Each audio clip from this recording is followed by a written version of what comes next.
আজকে এই series circuit নিয়ে কথা বলবো। ঠিক আছে, এই সিরিজ সার্কিট, এটার নাম হচ্ছে সিরিজ সার্কিট।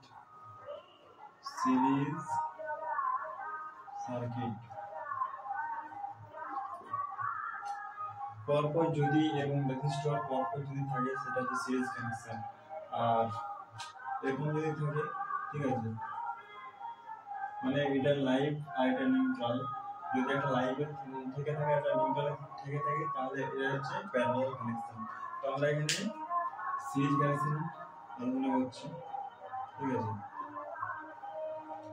সিরিজ কানেকশনে এখানে কারেন্টটা কনস্ট্যান্ট থাকবে, মানে কারেন্টটা একই থাকবে। মানে এটা থ্রু দিয়ে যদি 12 এম্পিয়ার কারেন্ট ফ্লো হয় তাহলে আমাদের R1 এর মধ্যে দিয়েও 12 এম্পিয়ার যাবে, R2 এর মধ্যে দিয়েও 12 এম্পিয়ার যাবে এবং R3 এর মধ্যে দিয়েও আমাদের 12 এম্পিয়ার কারেন্ট ফ্লো হবে। সবগুলোর মধ্যে দিয়ে একই কারেন্ট ফ্লো হবে। ঠিক আছে, এখানে কারেন্টটা I হচ্ছে এখানে কনস্ট্যান্ট থাকবে। কারেন্টকে I দিয়ে ডিনোট করা হয় বা A দিয়েও ডিনোট করা হয়। তো এখানে আইটা আমাদের কনস্ট্যান্ট থাকবে এবং ভোল্টেজটা ভাগ হয়ে যাবে। ভোল্টেজটা যদি এখানে যদি 12 ভোল্ট দেওয়া হয়, ডিসি 12 ভোল্ট দেওয়া হয়, ঠিক আছে, 12 ভোল্ট দেওয়া হয় তাহলে 12 ভোল্টটা কিন্তু ভেঙে যাবে। ঠিক আছে, কিন্তু কারেন্টটা একই থাকবে। ঠিক আছে, তো এখানে টোটাল রেজিস্ট্যান্স কিভাবে বার করব? টোটাল রেজিস্ট্যান্স বার করার সূত্রটা হচ্ছে এইভাবে লেখা হয়। ঠিক আছে, এটা এখন হচ্ছে এটা নিউট্রাল। তো আর টোটাল বার করার জন্য আমাদেরকে, ঠিক আছে, মানে আর টোটাল মানে টোটাল রেজিস্ট্যান্স আমাদেরকে বার করার জন্য R1 plus R2 plus R3 plus R4 plus R5, ঠিক আছে, এই সূত্রটা করতে হবে। এটা সিরিজ কানেকশনের সময়। ঠিক আছে, যখন রেজিস্টরগুলো সিরিজ কানেকশন থাকবে তখন আমাদের এই কন্ডিশনে আমাদেরকে টোটাল রেজিস্ট্যান্স বার করতে হবে। ঠিক আছে, টোটাল রেজিস্ট্যান্স বার করার জন্য আমাদেরকে এই ফর্মুলাটা প্রয়োগ করতে হবে। তো এখানে 12 ভোল্টেজ যাচ্ছে, কারেন্টটা আমাদের 12 ধরছি, কারেন্টটা 12 এম্পিয়ারে ধরছি আমি। ঠিক আছে, এখানে ফ্লো হচ্ছে, ধরে নাও যে ফ্লো হচ্ছে, আর 2 এম্পিয়ার হতে পারে এটা। ঠিক আছে, 2 এম্পিয়ার কারেন্ট ফ্লো হচ্ছে।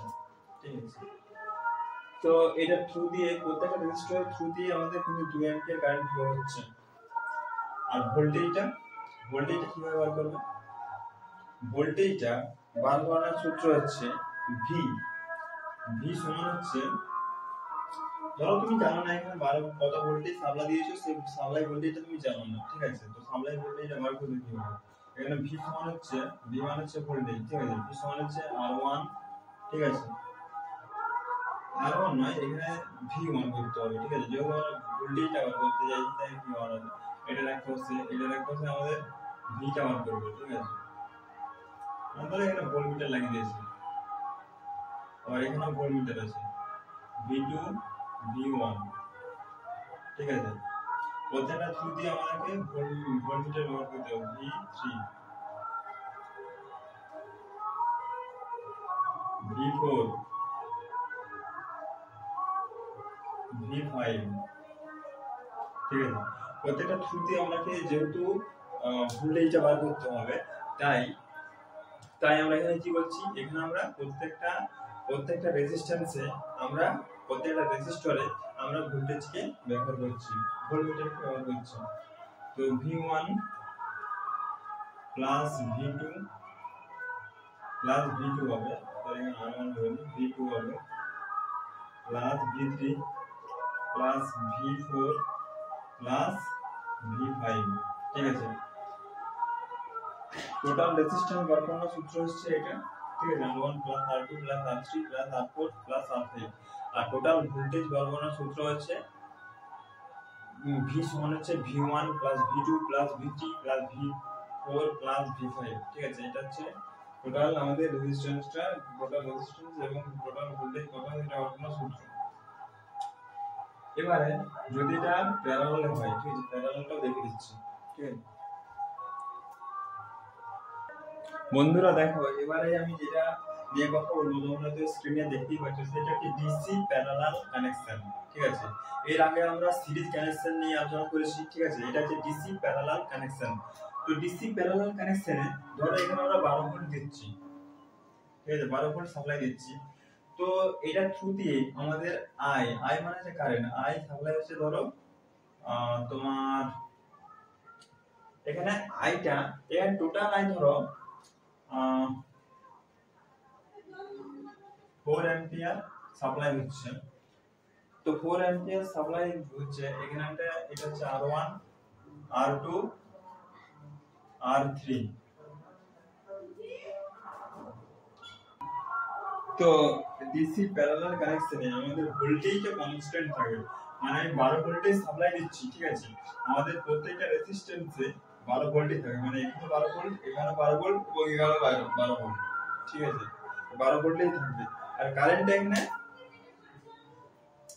এখানে ভাগ হয়ে যাবে। কারেন্ট আই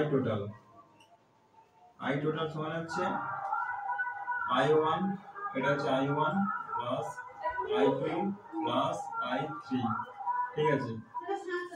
আর এখানে আর টোটাল রেজিস্ট্যান্স সমান হচ্ছে টোটাল রেজিস্ট্যান্স 1/RT, RT সমান হচ্ছে 1/R1 plus 1/R2 plus 1/R3। এটা টোটাল রেজিস্ট্যান্সের সূত্র, ঠিক আছে। এরকম মনে রাখতে হবে। 5 টাকা দিয়ে 5 টাকা কি ঠিক হলো?